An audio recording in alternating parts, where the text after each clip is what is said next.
본 방송에서 제공하는 투자 정보는 투자 판단에 대한 조언입니다. 방송에서 제공하는 주식의 가치, 가격 상승 및 하락에 대해서는 방송사에서 보장하지 않습니다.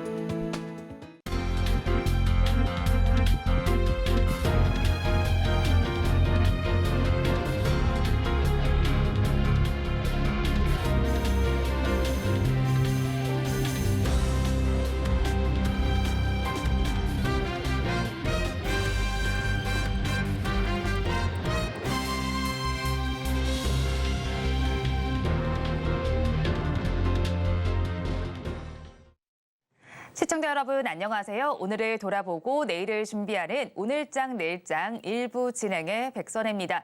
주말이 다가올수록 우리 지수는 점차 힘을 내지 못하고 있습니다. 그래도 이번 주 동안의 흐름이 긍정적인 모습이었는데요. 이 코스피 지수의 흐름을 살펴보면 61선 위로는 올려 세웠지만 하지만 아직까지 121선까지는 도달하지 못하는 모양새가 나타나고 있습니다. 왜 그런지 이유를 살펴보니까 미국 시장도 휴장을 하고 있고 특별한 호재성 이슈를 찾기가 어려웠기 때문입니다. 이런 상황 속에서 한국거래소는 코스피 200 지수와 코스닥 150의 정기 변경을 실시를 했습니다.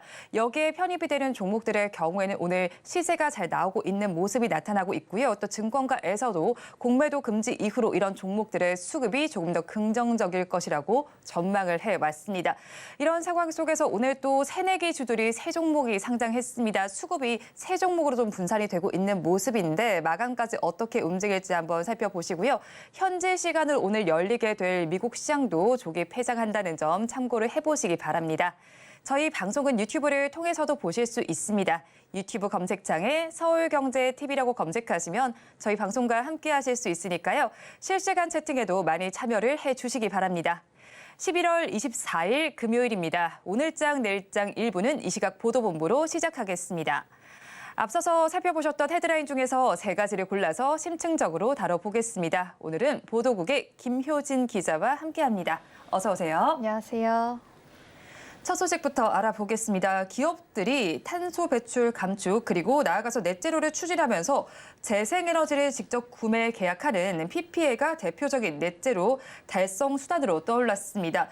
넷제로 조기 달성을 추진하고 있는 SK그룹이 대규모 PPA를 체결했다고요? 네, SK는 오늘 SK E&S와 재생에너지 직접 구매 계약인 재생에너지 PPA를 체결했다고 밝혔습니다. SK텔레콤 그리고 SK실트론, SK머티리얼즈 등 SK의 9개 계열사와 SK E&S가 전기에너지 직접 구매 계약 거래 협정서를 체결했습니다. SK그룹은 여러 사업자 중 SK E&S가 가격 경쟁력과 공급 안정성을 갖췄다고 판단했다고 밝혔습니다. 이번 계약으로 SK E&S는 태양광 발전소를 통해 생산한 재생에너지 전력을 PPA를 체결한 계열사에 2026년부터 20년간 공급합니다. 공급 재생에너지 전력은 연 537기가와트시에 달합니다. 이는 국내 최대 규모인데요. 이 주요 사업장과 데이터 센터 등의 재생에너지 전력을 공급할 예정이며 누적 500만 톤의 온실가스 감축 효과가 발생할 것으로 예상됩니다. 여기서 PPA라는 말이 생소한데 어떤 뜻일까요? 네, PPA는 영어 파워 퍼체이즈 어그리먼트의 약자인데요. 이 한국어로 직역하면 전력 직접 구매 계약을 뜻합니다. 전기 사용자와 발전 사업자가 일정 기간 동안 정해진 가격으로 전력 구매 계약을 체결하는 것을 말합니다. 그동안 우리나라에서는 단일 전기 공급 사업자인 한전이 제공하는 전기만 사용할 수 있었습니다. 하지만 현재는 재생에너지에 한해서 PPA를 허용하고 있습니다. 재생에너지를 장기간에 걸쳐서 안정적으로 조달할 수 있다는 점이 장점으로 꼽히는데요. 이 때문에 재생에너지 100% 사용을 뜻하는 RE100과 온실가스 배출량 제로를 뜻하는 넷제로를 달성하기 위해 기업들이 PPA를 활용하고 있습니다. 그러면 SK그룹 외에도 어떤 기업들이 PPA를 체결했을까요? 네, 현대차가 23일 현대건설과 재생에너지 PPA 업무 협약을 체결했습니다. SK그룹과 마찬가지로 태양광 재생에너지 직접 구매 계약을 맺은 건데요. 이번 PPA 업무 협약을 통해 현대건설에서 생산한 태양광 에너지 64메가와트를 2025년까지 현대차 울산 공장에 공급합니다. 이를 통해서는 연간 3만 9천 톤의 탄소 절감 효과가 있을 것으로 기대하고 있습니다. 다음 소식입니다. 엔데믹으로 여행 수요가 늘어나면서 이제 항공 업계도 다시 또 웃음꽃이 피고 있습니다. LCC 업계의 경우에는 지금 경영난을 극복한 것을 넘어서서 호실적을 기록하는 모습을 보이기도 하는데 이 안에서 티웨이 항공의 활약이 눈에 띄고 있습니다. 드디어 업계 2위로 올라섰다고요? 네, 맞습니다. 티웨이 항공이 올해 매출 1조 원 달성이 확실시되면서 주목받고 있습니다. 티웨이 항공은 올해 3분기 매출 3,451억 원, 영업이익 346억 원을 달성했다고 공시했습니다. 올해 3분기까지 누적 매출은 9,898억 원에 달합니다. 호실적 덕분에 LCC 업계 3위에서 진에어를 제치고 2위에 올라섰습니다. 여객 수요가 회복된 것 외에도 매출 증대 요인이 또 있을까요? 네, 노선을 차별화한 것이 매출 증대 요인으로 꼽히고 있습니다. LCC 항공의 주요 영업 방식이었던 중단거리 노선 쏠림에서 벗어난 건데요. 이 티웨이 항공은 지난해 A330 대형기를 도입하고 시드니와 싱가포르, 비슈케크 그리고 울란바토르 등 중장거리 운항을 시작했습니다. 고객 수요가 높은 노선의 공급선을 늘린 것이 매출 증대로 이어진 것으로 보입니다. 또한 지방 공항에서 출발하는 노선 확장도 매출 증대 요인으로 분석됩니다. 티웨이 항공은 올해 초부터 청주 공항발 다낭, 방콕, 오사카, 나트락, 연길행 노선을 신규 취항했습니다. 티웨이 항공 관계자는 과감한 투자 등을 통해 미래를 철저히 준비해 엔데믹 이후 업계에서 가장 빠른 성장세를 보이고 있다며 내년에도 효율적인 기재 운용과 노선 전략을 통해 성장을 이어갈 것으로 기대한다면서 내년 실적에 대한 기대감 또한 밝혔습니다. 마지막 소식입니다. 2030 세계 엑스포 선적이 나흘 앞으로 다가왔습니다. 정부와 재계가 힘을 합쳐서 원팀 코리아를 내세우면서 총력을 다하고 있죠. 네, 현지 시간 23일 세계 엑스포 투표지인 파리에 대통령과 경제사절단으로 구성된 원팀 코리아가 도착했는데요. 이 경제사절단으로 동행한 이재용 삼성전자 회장, 정의선 현대차그룹 회장, 구광모 LG 회장, 신동빈 롯데그룹 회장 등 재계 총수들도 2박 3일간 막판 유치전에 팔을 걷어붙이고 있습니다. 네, 이 재계 총수들이 지금 표를 얻기 위해서 동분서주하는 모습이 눈에 띕니다. 어떤 노력을 하고 있나요? 네, 특히 SK그룹 수장이자 대한상공회의소 회장을 맡고 있는 최태원 회장의 행보가 눈에 띄는데요. 작년 5월부터 18개월간 엑스포 유치 지원 민간위원장으로 활동하고 있습니다. 또 열흘 동안 지구 반바퀴를 돌 정도로 2030 세계 엑스포 부산 유치에 힘쓰고 있습니다. 오늘은 최태원 회장이 파리 유치전 합류를 위해서 이 항공기 이코노미석에 탑승한 모습이 화제가 되기도 했는데요. 이 대기업의 수장임에도 시간을 아끼기 위해서 남는 이코노미 좌석에 탑승한 겁니다.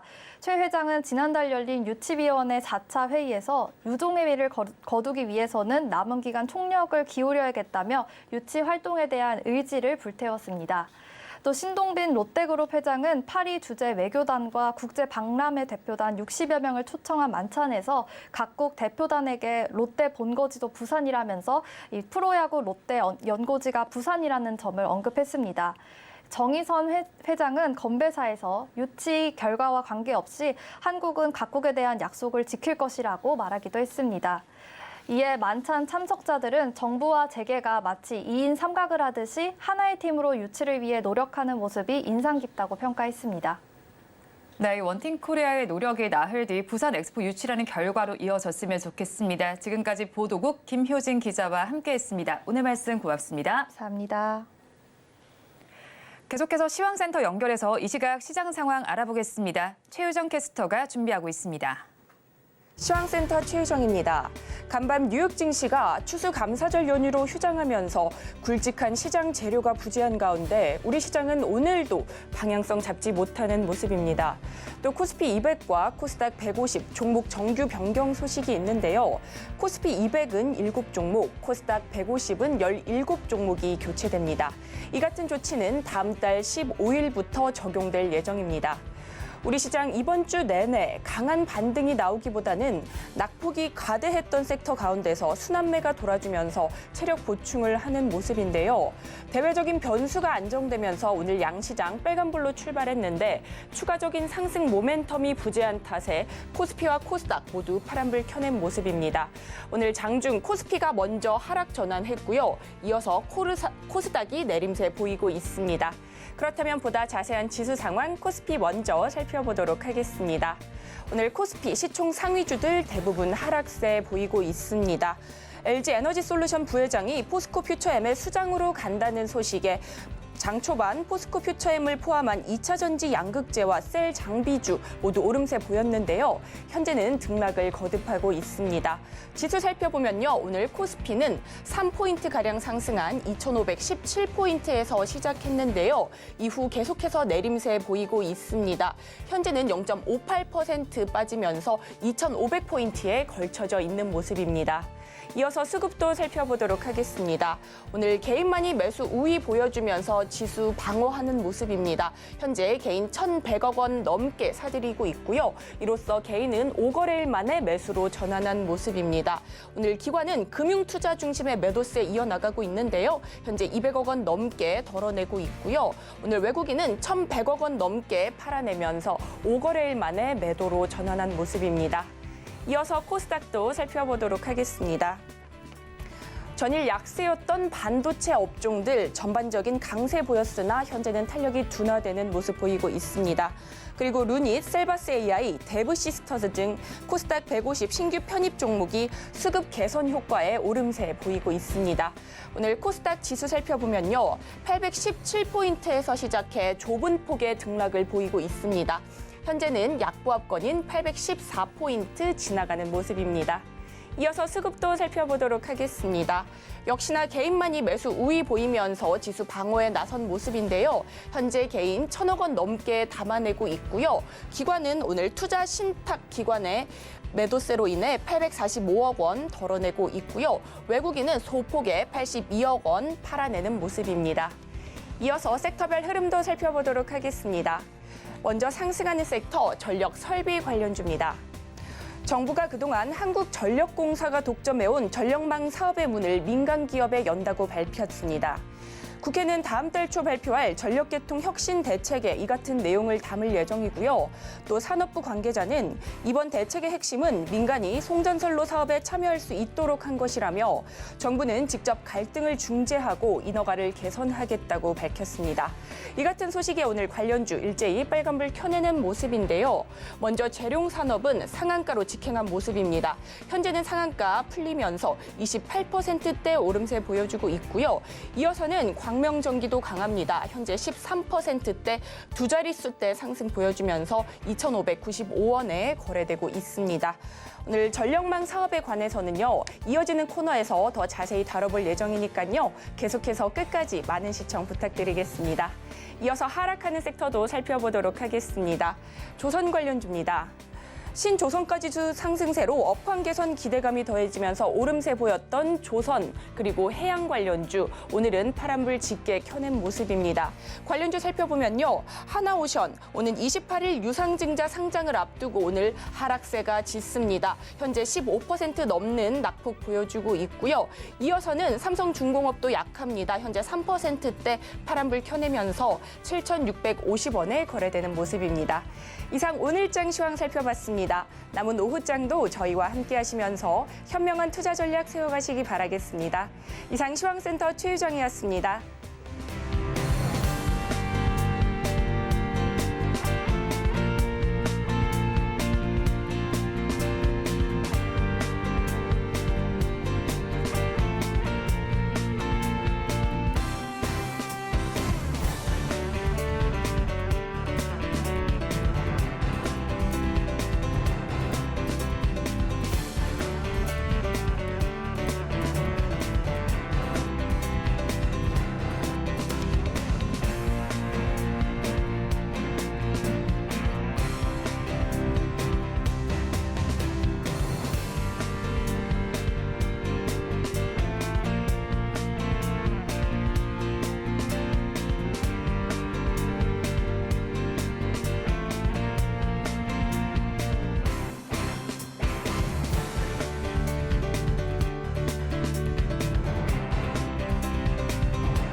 시시각각 변하는 시장의 이슈와 주가의 변동성에 투자 전략을 업데이트해보는 시간입니다. 오늘은 헤르메스 스탁 하창환 본부장 나와 있습니다. 어서 오세요. 네, 안녕하십니까. 네, 반도체주 이야기 먼저 해보도록 하겠습니다. 최근 들어 반도체주 바닥을 통과했다는 신호는 지금 포착이 되고 있습니다. 외국인의 매수세가 나타나다가 지금은 잠시 쉬어가는 모양새고요. 또 반도체주의 중요한 실적이라고 할 수 있는 엔비디아도 호재적을 발표했습니다. 그럼 이후로 반도체주 주가의 진단 어떻게 하시나요? 일단은 저는 굉장히 긍정적으로 보고는 있는데 약간의 좀 기간 조정은 필요하지 않을까라는 생각이거든요. 그러니까 왜냐면 일단 엔비디아 실적 발표가 나왔는데 그게 이제 시장의 예상치보다도 훨씬 더 좋게 나왔잖아요. 그럼 사실은 엄청 놀라야 되는데 네. 이게 사람들의 기대가 엄청나게 높다 보니까 그 정도도 나올 수 있지 약간 이런 생각들이 좀 있었던 것 같아요. 그래서 그 부분에서 좀 일단 압박이 좀 있었다라고 보시면 좋을 것 같고 이게 참 주식이라는 게 어려운 게 실적이 굉장히 잘 나왔지만 기대치가 너무 높으면 그게 잘 나온 게 사실 잘 나온 게 아니게 되거든요. 네. 그리고 그 다음번에 더 잘 나야 되는데 사실상 실적이라는 게 거의 이제 작년이랑 비교했을 때는 3배 막 이렇게 올라오는 상황인데 여기서 또 몇 배씩 올라가는 건 사실상 쉽지는 않거든요. 그래서 이제 앞으로의 만약에 이 성장성 자체가 조금 줄어든다라고 했을 때 그 부분에서의 좀 시장 반응도 사실 갈릴 수 있다라는 부분을 체크해 보시면 좋을 것 같고 일단 미국 증시 자체가 기술주들 빅테크 위주들로 좀 지수가 이제 상승을 했기 때문에 오늘 이번에 추수감사절에다가 이번에 또 조기 폐장을 하잖아요. 그러다 네. 보니까 이런 과정에서는 조금은 쉬어가는 흐름들이 나타나지 않을까라고 보여지고 있고요. 또 엔비디아 실적 발표 이후에 가이던스에서 가장 크게 좀 문제로 부각됐었던 과연 중국 지역의 그 물량들을 어떻게 해소를 할 것이냐에 대한 좀 명확한 가이드라인이 나오게 된다면 충분히 좀 반등의 기준 나올 수 있지 않을까 싶고요. 지금 AI 쪽이나 이런 로봇 쪽에 대한 이런 사회적인 파급력이 굉장히 좀 높아지고 있는 상황인데 결국에 핵심은 데이터를 지금 수집을 해서 모아야 되는 상황이거든요. 그 기간이 끝나기 전까지는 엔비디아는 요 HBM 쪽에서 대장일 수밖에 없습니다. 물론 나중에 이게 빅데이터가 다 완성이 되고 데이터 수집이 끝난다고 하면은 그때는 엔비디아가 좀 뒤처질 수는 있어요. 다른 쪽으로 옮겨갈 수는 있겠지만 그 전까지는 명실상부하게 강력할 수밖에 없고 또 이제 공급에 대한 부족 상황이 유지가 되고 있다라는 점, 또 우리나라 산업통상자원부에서의 수출입 데이터를 보셨을 때 10월 달도 좋았고 이제 10월, 11월 달 초까지 봤었던 데이터도 상당히 좋았기 때문에 반도체 업황이 턴어라운드 된다라는 관점으로 본다면 또 다시 또 좋아지지 않을까라고 보여지고 있고요. 또 사실 오늘 같은 경우는 좀 외국인의 매도가 보이기는 하지만 11월 달 초부터 봤을 때는 이 수급이 엄청나게 좀 좋게 들어오고 있거든요. 사실상 한 2, 3거래를 오늘을 포함해서 한 2, 3거래를 제외하고는 전부 다 순매수가 들어왔고요. 그 양 자체도 굉장히 큽니다. 그래서 10월 24일부터 했을 때 수량으로 보면은 많이 들어와 있는 상황이거든요. 그래서 이런 부분에서 본다라고 한다면 과연 이게 이제 외국인의 수급이 끊겼다라고 네. 볼 수 있는 수준인가에 대한 부분도 조금은 좀 생각을 해봐야 되지 않을까라는 생각입니다. 지금 당장 오늘만 놓고 외국인의 수급이 끊겼다고 보기엔 좀 어려울 수 있을 것 같습니다. 그런데 반도체주 내에서도 희비가 좀 엇갈리고 있습니다. 그중에서 제주 반도체의 경우에는 어제에서 오늘도 급등세를 보이고 있는데 변동성이 좀 나타나고는 있어요. 제주 반도체의 경우에는 멀티칩 패키지라고 해서 이제 복합 메모리 반도체에 주력을 해왔고요. 자동차 전장 부문을 중심으로 해서 메모리 반도체 수요도 늘어나고 있습니다. 그러면 추가 상승 여력은 어느 정도로 보실까요? 말씀 주신 것처럼 이제 그거를 이제 NCP라고 표현을 하죠. 멀티칩 관련된 부분에서의 좀 사업을 영위를 하고 있는데 제가 봤을 땐 이번에 제주 반도체가 올라온 거는 이제 온디바이스 AI 관련된 부분이 좀 더 부각이 되지 않았나라고 보여주고 있는 상황이거든요. 이게 이제 이 제주 반도체가 관련된 부분을 이제 삼성전자랑 하이닉스가 납품을 한 이력이 있는 상황이고 사실상 온디바이스 AI로 리노공업도 상당히 좀 핫하게 최근에 시장에서 주목을 받아왔었던 상황이거든요. 그래서 일정한 좀 테마로 형성이 되어 있다라고 보시면 좋을 것 같고 최근에 컴퓨터나 노트북 보시면 전부 다 이제 LPDDR5로 이렇게 많이 적혀 있는 거를 보실 텐데 해당 부분이 이제 DDR5에서 속도를 빠르게 하고 이제 전력 감소를 좀 줄이는 부분에서 앞으로 이런 속도 부분에서 상당히 좀 중요해질 수 있는 상황이고요. 관련된 부분에서 이제 납품하는 그런 기대감들이 높은 쪽이 사실상 조금 더 시장에서의 주목을 받을 수 있지 않을까라는 국면입니다. 그리고 이제 제주 반도체 같은 경우는 이전부터도 좀 반도체 반도체 업황이 턴을 한다거나 했을 때 조금 빠르게 좀 선반영되는 기업 중에 하나다라고 보시면 좋을 것 같고요. 근데 이제 조금 지금부터는 조심을 해보실 필요가 있다라고 생각을 드는 게 지금 현재 주가가 이전에 2023년에 좀 고가 라인 부분 근처까지 온 상황이고요. 이전에 이제 2021년에도 한번 비슷하게 반도체 업황에 대한 턴어라운드 기대가 될 때 주가가 굉장히 핫하게 움직였는데 그때도 한 6,500원부터 한 7,000원대 요 사이에서의 움직임을 보이다가 굉장히 좀 주가가 빠르게 또 떨어졌었던 과거 전례가 있거든요. 그래서 이 부분부터는 좀 슈퍼 매물대가 상당히 많이 있다라고 보시는 게 맞고요. 그다음에 요거를 좀 뚫어주려면은 기존에 나와 있는 이슈가 아니라 추가적으로 뭔가 조금 더 턴할 수 있는 이런 추가적인 기대감이 좀 있어야 되지 않을까라고 보여서 물론 뭐 추가적인 상승력을 아예 배제할 수 없다라는 건 아니지만 네. 언제든지 차익이 나올 수 있다라는 점. 왜냐하면 이 종목이 이 관련된 이슈로 부각되기 전까지 주가가 뭐 3,000원대 후반, 4,000원대 초반이었던 종목이 지금 6,200원대까지 올라왔으니까 단기적으로 50%가 넘게 올라온 상황이거든요. 그렇기 때문에 사실 언제든지 차익이 나와도 문제는 없는 가격대이다라고 좀 정리를 드리겠습니다. 네, 제주반도체의 경우에는 온디바이스 AI 수혜주로 부각이 됐는데 사실 단기적 물량이 출회될 가능성이 있다라는 점을 염두에 두시면 좋겠습니다. 그럼 또 다음 종목도 좀 살펴보도록 할게요. SNS텍의 경우에는 우리나라에서 유일하게 반도체용 블랭크 마스크를 생산하는 업체입니다. 하지만 주가는 사실 올해 중반에 6만 원을 넘어서기도 했었는데 지금은 10월에 이제 3만 원대 초반까지 내려앉기도 했습니다.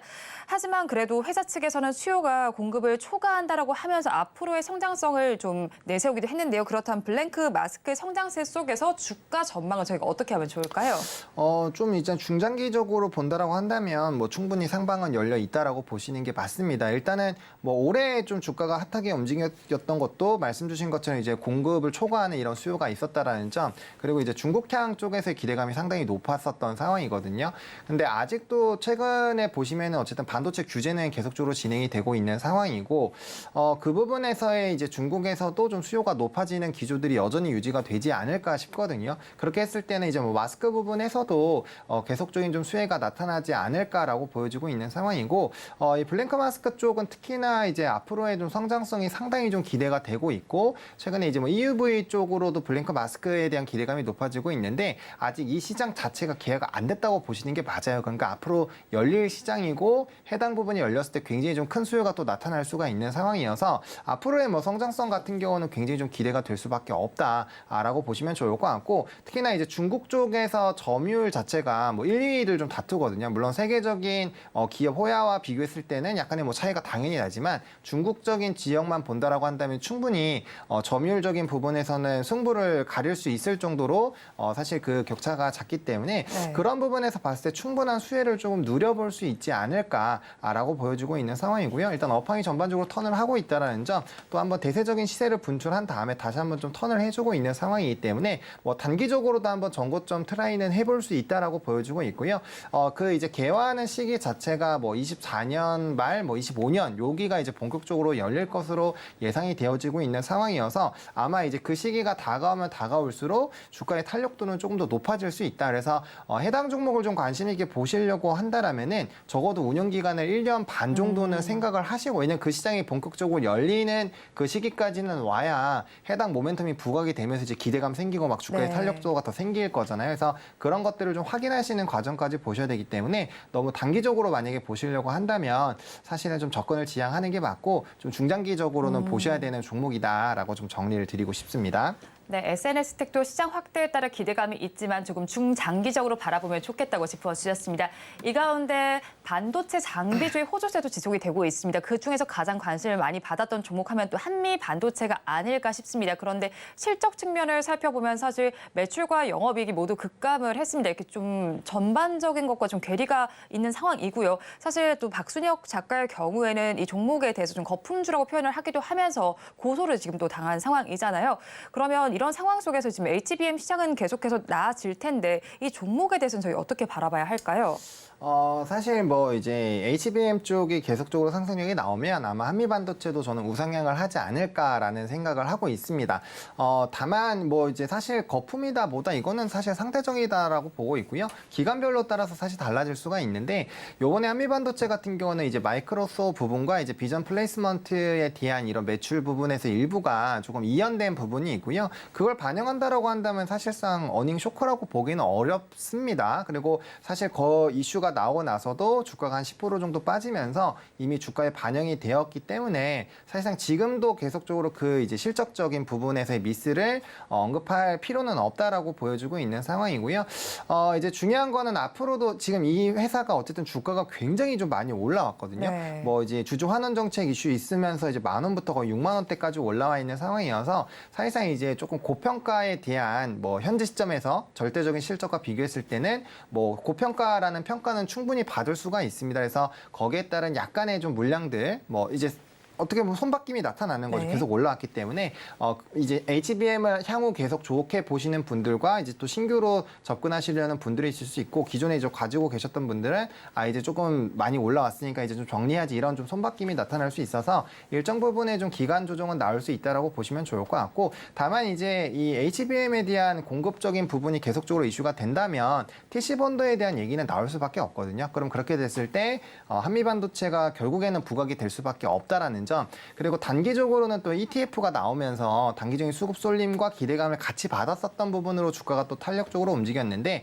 해당 ETF가 이제 또 살짝 지나가게 되면은 약간의 수급적인 공백이 살짝은 생길 수가 있어요. 그래서 그런 부분에서 약간적인 기간 조정은 나올 수가 있다. 근데 이제 뭐 대주주 쪽에서도 강력한 매수 흐름들을 보여주고 있고 워낙 이제 주주 환원 정책을 좀 강력하게 하려고 하고 있는 상황이어서 일단은 가지고 계신 주주들은 좀 믿음 자체는 좀 상당히 강하다. 그래서 뭐 정말 업황 자체가 턴이 안 되거나 아니면 HBM 시장이 뭐 급격하게 냉각이 되는 그런 이제 변수가 나오지 않는다라고 한다면 이제 점진적으로 상승은 나올 거라고 보여지고 있고요. 다만 최근에 이제 뭐 7월에서 8월 넘어오면서 막 주가가 가격하게 올라왔었던 이런 기조가 나오려면은 결국엔 엔비디아 자체도 굉장히 좀 급등하는 이런 기조가 나와야 되는데 일단 가이던스 상으로 봤을 때 4분기 실적이 중국향이나 이런 부분으로 봤을 때는 사실 기대에 살짝 못 미칠 수도 있거든요.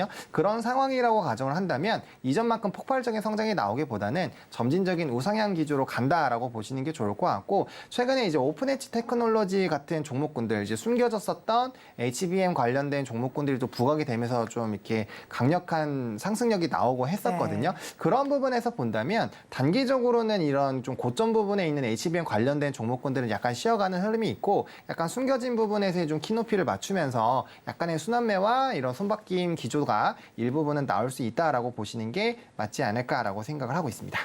네, 한미 반도체 손바뀜이 나오면서 기간 조정을 염두에 두자고 정리를 해주셨습니다. 오늘 반도체주 전반을 좀 살펴봤는데 탑픽 종목 이 안에서 가지고 오셨을까요? 네, 반도체 쪽에서 들고 왔고요. 이제 앞서 말씀드린 오픈 엣지 테크놀로지도 좀 좋게 보고는 있는데 얘는 단기간에 급등이 나와서 제오스라는 종목을 또 들고 왔습니다. 이게 이제 이 회사 같은 경우도 반도체와 디스플레이 그리고 로봇 쪽 세 가지 영역을 좀 사업을 하고 있는 회사인데 반도체 쪽에서는 이제 습식 세정 쪽을 다루고 있는 상황이고요. HBM 쪽에서 이제 TC 본더 쪽에 이런 공정들이 좀 중요해지다 보니까 결국엔 습식 세정에 대한 부분에서도 좀 부각이 되고 있거든요. 그래서 어쨌든 이 회사 자체도 어떻게 보면 HBM 수혜주 중에 하나다. 근데 이제 좀 끄트머리에 있는 수혜주다라고 보시면 좋을 것 같고 앞으로 이제 공정 자체가 굉장히 좀 고도화가 되고 있는 상황이어서 이런 세정 쪽에 대한 뭐 기대감도 여전히 좀 가져가실 수 있다라고 보시면 좋을 것 같습니다. 그리고 뭐 디스플레이 쪽 같은 경우는 전반적인 턴어라운드 나오고 있고 뭐 전장용에 대한 이런 수요가 늘어나고 있다라는 점, 또 6세대와 뭐 8세대에 대한 이런 기대감이 있다라는 부분 보시면 좋을 것 같고 또 신사업으로 로봇 쪽을 좀 다루고 있거든요. 결국엔 HBM이 움직이면서 AI 쪽이 움직이고 AI가 움직이면 또 로봇도 같이 사업적으로 연관이 되어 있기 때문에 로봇 산업들도 요즘에 굉장히 좀 핫하잖아요. 근데 이제 로봇 쪽에서의 사업 성장성이 상당히 좀 격하게 나타나주고 있는 상황이어서 향후 로봇주로도 좀 상당히 부각이 될 수 있거든요. 그래서 그런 관점에서 본다면 뭐 제오스는 이제 반도체와 로봇 쪽을 동시에 가져갈 수 있는 부분이어서 조금은 유리하게 또 들고 가실 수 있지 않을까라고 보여주고 있는 상황이고요. 과거에 이제 주가가 좀 이런 기대감이 있었을 때 58,500원까지 올라갔었는데 최근에 주가가 많이 눌렸습니다. 이게 이제 실적에 대한 약간 공백이 있어서 주가가 굉장히 좀 가파르게 하락을 했고요. 최근에 다시 한번 이런 턴어라운드 기대감으로 주가가 반등하고 있다는 점도 좀 참고를 해보시면 좋을 것 같습니다. 네, 그럼 가격 전략 저희가 어떻게 가져가면 좋을까요? 네, 가격 전략 같은 경우는 최근에 조금 올라오면서 이 속도 부분을 조금 조율을 해주고 있는 상황인데 41,000원부터 43,000원까지 분할 매수 관점으로 좀 대응을 해보시면 좋을 것 같고요. 목표가는 일단 48,000원을 보고 있는 상황인데 사실상 반도체에 대한 턴이 조금 더 강해진다라고 한다면 충분히 정고점까지는 한번 트라이를 해보셔도 좋을 것 같고요. 손절 라인 같은 경우 35,000원으로 잡았습니다. 이게 상승하는 이런 초입 부분이기도 하고요.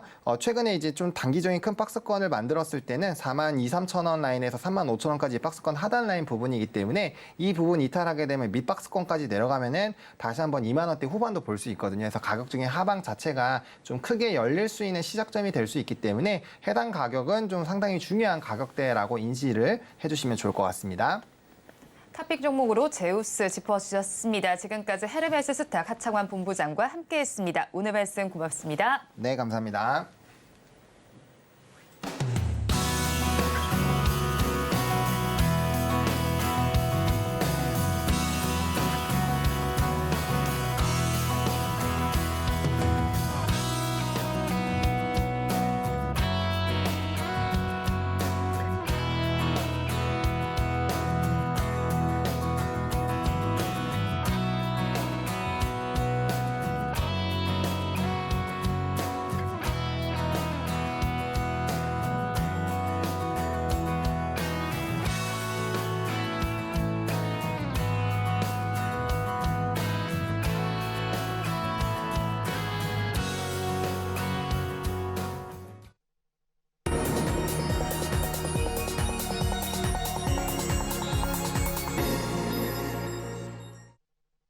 마켓 리더의 시선으로 글로벌 경제와 산업 트렌드를 체크하고 이걸 수익으로 연결해보는 시간, 고수의 선택 시간입니다. 오늘은 정치와 경제를 아우르는 한치호 평론가와 함께합니다. 어서 오세요. 네, 안녕하십니까.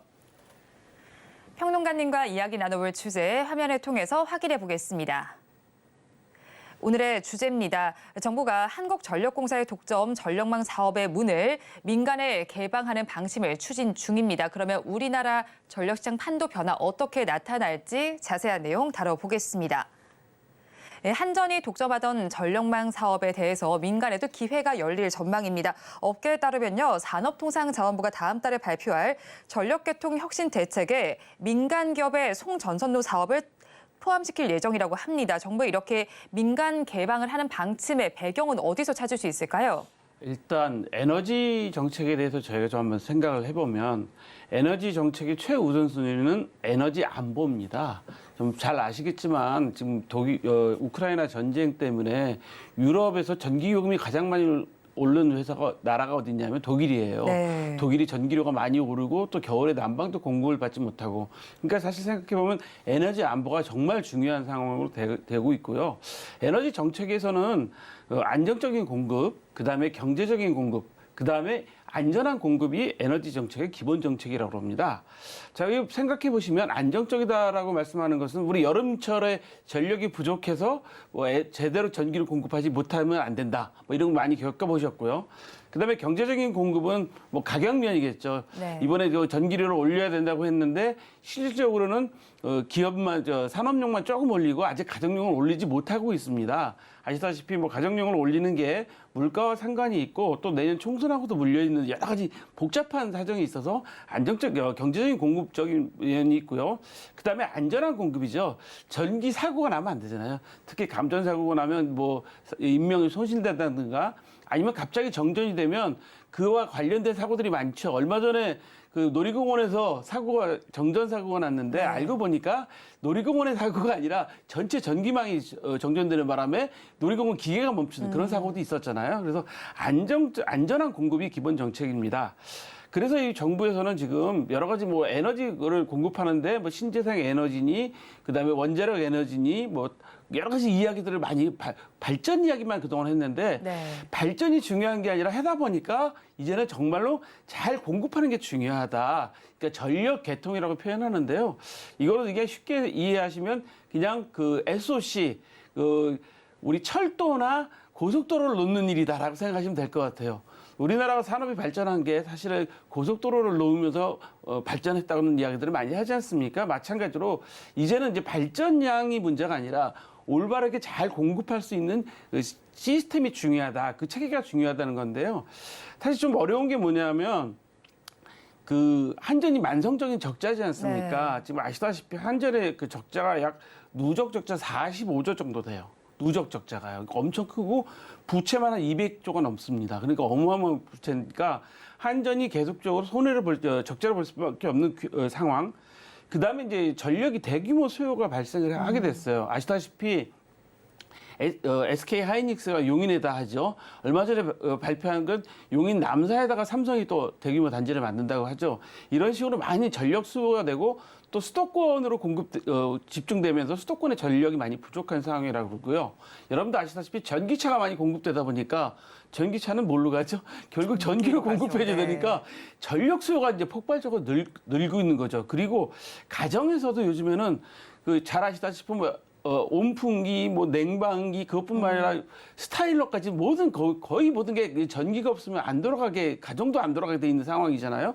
그렇다 보니까 대규모 수요가 많이 발생한 거죠. 그래서 발전이 문제가 아니라 이 발전한 전기들을 어떻게 각 지역적으로 잘 공급하느냐, 이 전력 개통이 이제 문제가 되기 시작했습니다. 그래서 이런 전력을 잘 공급하려면 송전망을 잘 구축을 해야 되는데 사실 송전망을 구축하는 게 쉽지가 않습니다. 네. 그러다 보니까 정부가 이 좀 여러 가지 경제적인 문제, 그다음에 송전망을 빨리 구축해야 되는 문제. 사실 발전소 아무리 많이 만들어서 발전량을 늘린다고 해도 제대로 제 지역에 공급하지 못하면 아무 소용이 없잖아요. 그러다 보니까 정부에서는 이 송전망 구축을 위해서 민간에게도 부채가 많은 한전에게만 맡겨놓을 것이 아니라 그 민간에도 좀 개방을 해보자라는 의견이 나와서 현재 그 법안으로도 준비하고 있는 걸로 알고 있습니다. 정부 차원의 공급에 대한 문제에 많이 좀 고심을 하고 있는 것 같네요. 그런데 한전의 경우에는 최근에 10개 분기 만에 흑자로 전환이 됐습니다. 하지만 또 앞으로 다가올 4분기엔 다시 또 적자의 늪에 빠질 걸로 보이는데 전력망 사업을 이렇게 민간에 넘겨주게 된다면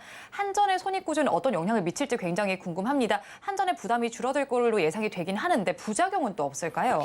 저는 이 아이디어는 꼭 좀 필요한 아이디어라고 생각을 하는데 왜냐하면 전력이 사실 국가의 이제는 SOC의 최우선입니다. 네. 그 최고 중요합니다. 아시다시피 우리 방송도 지금 전력이 끊어지면 아무것도 할 수 없죠. 여러분들이 갖고 계신 그 핸드폰도 스마트폰도 전력이 없으면 아무것도 할 수가 없는, 이 전기가 없으면 사실은 물과 공기처럼 어떻게 할 수 없는 그런 시대가 됐기 때문에 전기가 가장 중요한데요.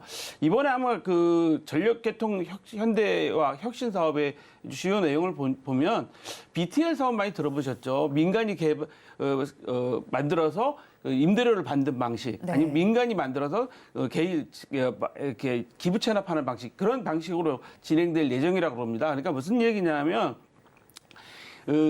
민간 기업이 송전망을 먼저 만들고 나면 이거를 재산은 한전에 속하고 대신 한전에서 그 민간 업자들한테 매월 사용료를 납부하는 방식으로 하게 되니까 한전 입장에서는 당장 큰 목돈은 들어가지 않겠죠. 네. 그러니까 매월 들어가게 되는 상태이기 때문에 가능한 사업인데요.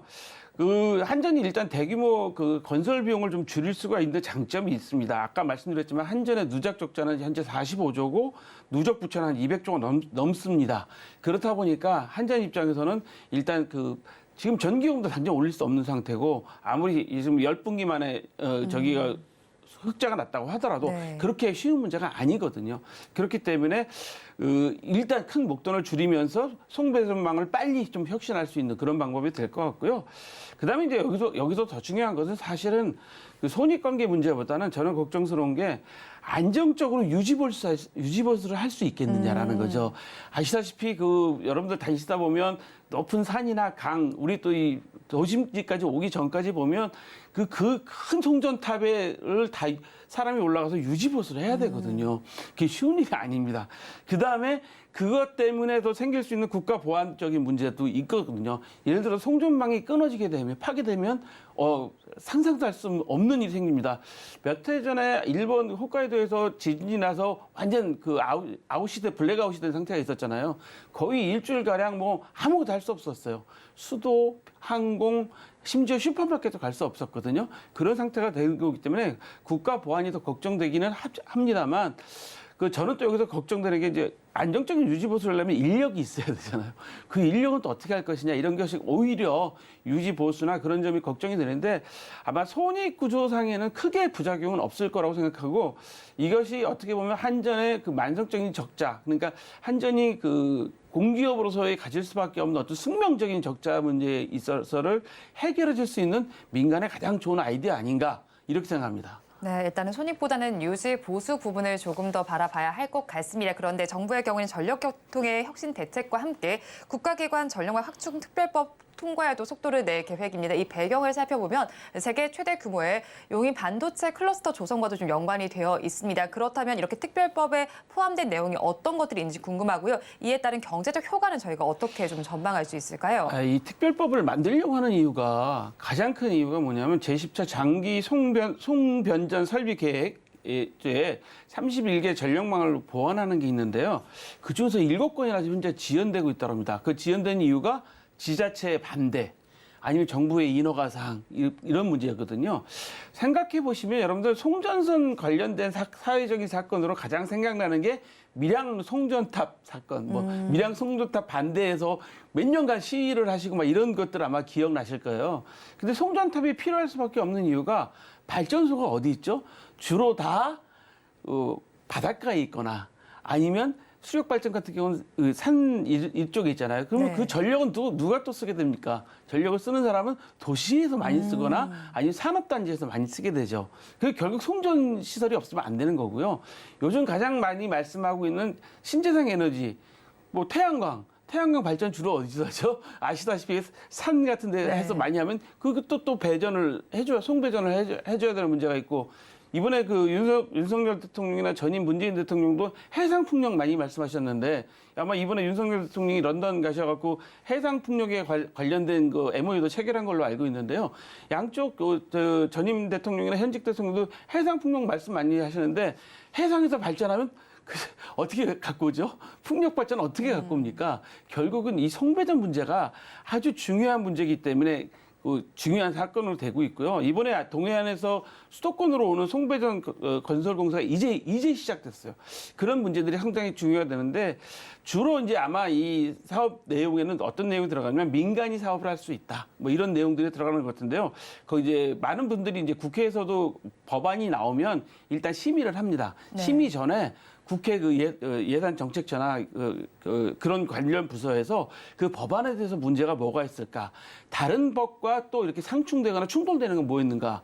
또 이해 관계자들한테 모두 다 또 의견서를 받아요. 그런 그 법이란 게 그냥 국회에서 막 의원들끼리 막 여야가 싸워서 되는 게 아니라 그런 모든 의견들을 다 취합해서 과연 이 법안이 통과됐을 때 어떤 문제가 생길 건지 또 어떤 이해관계자가 있는 건지를 이제 따지게 되는데 지금 거기서 보면 그 검토 내용을 보면 시행 사업자의 보상 적정성이 어디까지냐는 거죠. 그 예를 들어서 지금 아까 말씀드린 것처럼 BTL 방식으로 송전 시스템을 만들어 놨는데 네. 그럼 이거 사업한 사람한테는 얼마나 보상을 해줄 거냐. 그 사업 기간이 있지 않겠습니까? 네. 쉽게 설명드리면 이런 거죠. 여러분들 잘 아시다시피 그 재건축 아파트가 항상 문제가 되는 게 뭐죠? 처음에 계약할 때 그 공사 금액과 그 사이에 3, 4년 사이, 4, 5년 사이에 그 공사 마무리되는 시점에 가다 보면 물가가 계속 올라가게 되고 인건비가 올라가게 돼서 항상 재건축 조합하고 시공사하고 싸워요. 뭘로 네. 싸웁니까? 건설 공사비 갖고 싸우잖아요. 마찬가지로 처음에 계약할 때와 또 송전 선로 공사는 시간이 많이 걸리니까 그러면 그때까지 그 보상을 어떻게 줄 것이냐, 그게 어느 정도가 적정한 것이냐, 또 이분들이 또 송배전 공사하시는 분들도 뭐가 필요할까요? 금융이 필요할 거 아니겠습니까? 그러면 금융에 대한 보상은 어떻게 줄 것이냐, 뭐 여러 가지 복잡하게 그런 문제가 있어서 이 보상이 적정하냐, 네. 너무 많이 해주는 거 아니냐, 자 이런 걱정을 하시는데요. 그러다 보니까 또 어떤 문제가 나오냐면 이거 누구한테 특혜 주는 거 아니야? 너무 보상을 많이 해줘서 네. 이런 우려가 또 나오게 되죠. 항상 돈이 문제가 되기 때문에. 그 다음에 이제 또 뭐냐면 아까 제가 밀양 송전탑 말씀도 드렸지만 그 송전탑을 반대하시는 분들의 가장 큰 이유가 뭡니까? 우리 상암동도 보면 쓰레기 소각장 난리잖아요. 네. 뭐 건강 문제도 제일 걱정하시는 거잖아요. 송전탑도 마찬가지고 건강 문제와 그다음에 자연환경 훼손 문제가 가장 크게 들어오는데 그렇다 그러면 어쨌거나 하나의 송전탑 선로 주변의 분들에 대해서 보상을 해드려야 되는데 어떤 보상을 해드려야 될 것이냐. 예를 들어 지금 공항 주변에 계신 분들은 소음 때문에 보상해주는 것이 법안으로 지정돼 있습니다. 그렇다면 송전 설비 주변 지역에 계신 분들한테도 어떻게 보상을 해줄 것이냐. 잘 아시겠지만 지금 해상 풍력을 반대하는 이유가 많은 어민들이 그 주변에 전자파가 생겨서 고기들이 모이지 않는다든가 어족도 자원이 없어진다든가 또 배는 그 일정을 떨어져서 운행을 해야 되기 때문에 그 배들이 운행할 수 없어서 돌아가야 되는 문제 여러 가지 그런 문제가 있거든요. 그렇다면 보상을 어떻게 해줄 것이냐 이런 것들을 법으로 좀 정해져야지만이 이게 좀 원활하게 될 수 있다는 거죠. 법으로 정해지지 않으면 제가 지금 말씀드린 것처럼 뭐 특혜 시비도 나올 수 있고 누구는 10 보상해 줬는데 누구는 같은 조건에 20 보상해 줄 수 있다. 뭐 이렇게 되면 뭐 시비가 나오지 않겠습니까? 네. 그래서 그 법안에 어떻게 들어갈 것이냐를 하는데 아마 29일 날 아마 그 국회 산자위 그 법안 심사 소위원회가 열리는 것 같아요. 거기서 아마 논의가 될 것 같은데 이러다 보니까 이제 어떤 법안까지 이제 준비를 하고 있냐 하면 잘 아시다시피 뭐 제철소나 뭐 대형 우리 그 제조 사업장에서 자체 발전소를 많이 요즘에 하고 계시잖아요. 그래서 그거와 같은 것도 다 같이 묶어서 어떻게 하면 효율적으로 전력을 배분하고 사용할 것이냐에 관한 법안이 될 것 같습니다. 네, 지금 보상에 대해서 좀 적정성이 잘 맞게 좀 논의가 돼야 될 것 같고 법안도 좀 세밀하게 나와야 할 것 같습니다. 그런데 일단은 정부가 전력망과 관련해서 민간을 개방한다는 소식 속에서 시장 안에서도 종목들이 들썩이고 있습니다. 특히나 재룡산업의 경우에는 지금도 상한가가 풀리지 않은 흐름이 나타나고 있고요. 세명 전기의 경우에는 장 초반의 강세보다는 좀 줄여냈지만 역시는 5%대 강세가 나타나고 있습니다. 그러면 중장기적으로 봤을 때 조금 더 수혜를 받을 기업들은 어떤 기업들일까요? 저는 그 상한가를 사실 솔직히 말씀드리면 잘 이해를 못 하겠어요. 왜냐하면 지금 우리가 그 송배전 관련 그 네. 주들, 관련 업종들은 이미 어디서 납품하고 있었습니까? 그동안에. 한전에 납품을 하고 있었죠. 네. 그렇기 때문에 기본적인 기술력은 인정을 받고 있는 거고 기본적인 품질은 인정을 받고 있는 거죠. 자, 자재나 금구류, 뭐 차단기 뭐 이 송배전에는 그냥 단순한 게 아니라 많은 망 구축하고 설치 기술들이 따라가고 배전해주는 소프트웨어도 필요하겠죠. 그래서 저는 이런 업체들도 중요하겠지만, 그러니까 쉽게 말해서 부품이나 뭐 이런 기자재 이런 업체들도 중요하겠지만 오히려 설계나 설치와 구축과 관련된 종목들을 좀 주시해봐야 되지 않을까라고 생각이 들어갑니다. 그렇다면 송배전탑을 세우면 어떻게 하시죠? 잘 아시겠지만 뭐 헬기로 기자재도 실어 나르고 예를 들어 그 밑에 송배전탑이 쓰러지지 않도록 토목공사도 철저하게 해야 되잖아요. 그렇다면 그거와 관련된 종목들을 좀 보셔야 되지 않을까라고 좀 생각이 되는데 지금 당장에 기자재나 뭐 여기서 금구류, 차단기 이런 업체들이 당장 오를 것이다. 이미 그 업체들은 계획에 따라서 납품을 하고 있고 기술력은 기본적으로 인정받았기 때문에 좀 섣부른 거 아닌가 생각되는데요. 참고로 말씀드리면 2036년까지 송배전 투자 비용이 어느 정도나 예상하고 있냐면 약 56조에서 70조 정도 추정하고 있습니다. 그렇기 때문에 이번 법안 통과되면 좀 사업이 좀 빨리 되기 때문에 뭐 투자에 효력이 있다는 건 이해가 되지만 너무 성급한 투자는 좀 조심하셔야 될 것 같습니다. 네, 설계와 설치 그리고 구축과 관련된 종목에 관심을 가져보면 좋겠습니다. 그런데 특히나 또 세명 전기의 경우에는요. 송배전 가설에 필요한 금구류를 제조하고 지금 한전에 납품을 하고 있습니다. 그렇다면 한전과 좀 관련된 기업들이 더 주가가 강세를 볼 수 있다고 생각해봐도 괜찮을까요? 네, 저는 한전기술이나 뭐 한전산업 이런 데도 좋은 보고요. 그다음에 송배전선에 다른 것만 들어가겠습니까? 아시다시피 그 전선이 들어갔잖아요. 네. 그럼 대한전선이 LS전선 그런 업종들도 이제 거고요. 그다음에 이 송전탑에 올라가면 뭐가 되죠? 주로 다 철강으로 올라가잖아요. 특수철강으로 올라가니까 네. 철 관련된 철강 종목도 아마 네. 우수한 게 될 것 같습니다. 거기다가 송배전을 설계하는 업체, 뭐 우리 반도체도 사실 제조보다는 설계하는 업체들이 수익이 네. 높잖아요. 그런 설계하는 업체들도 좀 잘 찾아보시면 좋은 투자가 될 것 같은데요. 이 송배전 사업은 사실은 금년 4월서부터 이미 그 이야기가 나왔던 거기 때문에 그때 눈여겨보셨던 분들은 지금 조금 좀 효과를 보시지 않았을까 기대됩니다. 네, 평론가님 말씀 참고하셔서 종목들 잘 찾아보시면 좋겠습니다. 지금까지 한치호 정치경제평론가와 함께했습니다. 오늘 말씀 고맙습니다. 오늘장 내일장 1부에서 전해드린 내용 정리해서 보여드리겠습니다. 화면으로 확인해 보시죠. 오늘장 내일장 일부의 핵심입니다. 오늘 반도체와 관련된 내용을 다뤄봤습니다. Q와 P가 모두 회복되고 있는 상황입니다. 하지만 여전히 주목해야 된다라는 점을 짚어주셨고요. 그리고 반도체 미세화 공정 속에서 탑픽 종목으로는 제우스의 입지가 확대되는 만큼 한번 보라고 정리를 해주셨습니다. 마지막으로 전력시장이 민간에 개방될 예정입니다. 이에 따라서 대한전선과 LS 등을 주목해 보라고 정리를 해주셨습니다. 본 방송에서 제공하는 정보는 투자 판단에 대한 조언일 뿐 해당 주식의 가치와 수익률을 보장하지는 않습니다. 아울러 서울경제TV와 서울경제신문은 당사의 브랜드입니다. 최근 당사를 사칭하는 피해 사례가 늘어나는 만큼 각별히 주의해 주시기 바랍니다. 오늘장 내일장 1부에서 준비한 순서는 여기까지입니다. 저희는 잠시 후 2부로 돌아오겠습니다.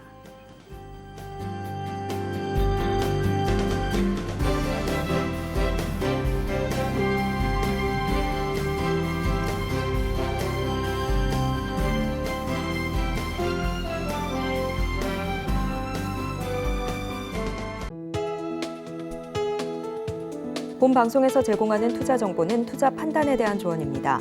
방송에서 제공하는 주식의 가치, 가격 상승 및 하락에 대해서는 방송사에서 보장하지 않습니다.